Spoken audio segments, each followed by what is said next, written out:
கிறிஸ்துவுக்குள் அன்பானவர்களே, இன்றைய தியானத்திற்கு நாம் எடுத்துக்கொண்ட வேத பகுதி நியாயாதிபதிகள் 6:12.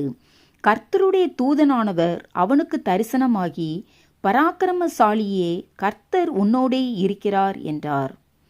தேவன் தம்முடைய மகத்தான வேலைக்காக கிதியோனை தெரிந்து கொண்டு அவனை வேறு பிரிக்கிறார். ஆனால் கிதியோனோ தேவனுடைய பணியை மேற்கொள்ள தான் தகுதியற்றவன் என்றும் பலவீனன் என்றும் வெளிப்படுத்துகிறான்.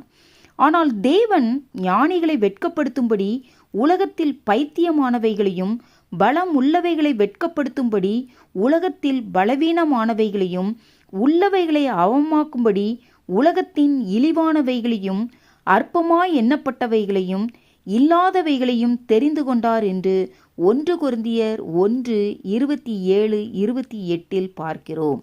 மேலும் நியாயாதிபதிகள் 6:13 என் ஆண்டவனே, கர்த்தர் எங்களோடே இருந்தால் இவையெல்லாம் எங்களுக்கு நேரிடுவானேன். எங்கள் பிதாக்கள் எங்களுக்கு விவரித்து சொன்ன அவருடைய அற்புதங்களை எல்லாம் எங்கே என்று கிதியோன் சோர்வுற்ற நிலையில் கேள்விகள் கேட்பதை பார்க்கிறோம். இருப்பினும் கிதியோனுடைய சோர்வுற்ற நிலை தேவன் அவனுக்குள்ளும் அவன் மூலமாகவும் கிரியை செய்வதற்கு அது தடையாயிருக்கவில்லை. எனவேதான் இந்த கோழையான சந்தேகிக்கிற சோர்வுற்ற கிதியோனை தேவன் தம்முடைய கிருபையால் தேவ ஊழியனாக தெரிந்து கொண்டது மட்டுமின்றி அவனை இஸ்ரவேல் ஜனங்களின் தலைவனாகவும் தெரிந்து கொண்டு அவனை கொண்டு தேவன் மிக பெரியதோர் அற்புதத்தை நடப்பித்தார். இதனால் கடற்கரை மணலத்தனையாயிருந்த மீதியானியரின் சேனையை கிதியோன் 300 பேரை கொண்டு நொறுக்கி போட்டான். ஏனென்றால் கர்த்தர் அவனோடே இருந்து அவனை பலப்படுத்தினார்.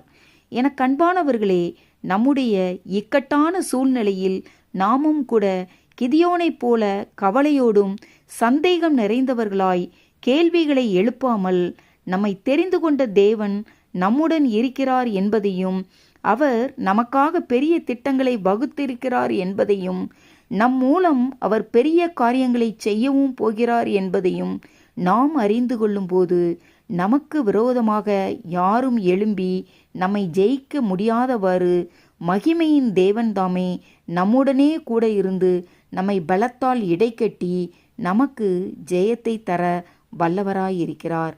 ஆமேன். அல்லேலூயா.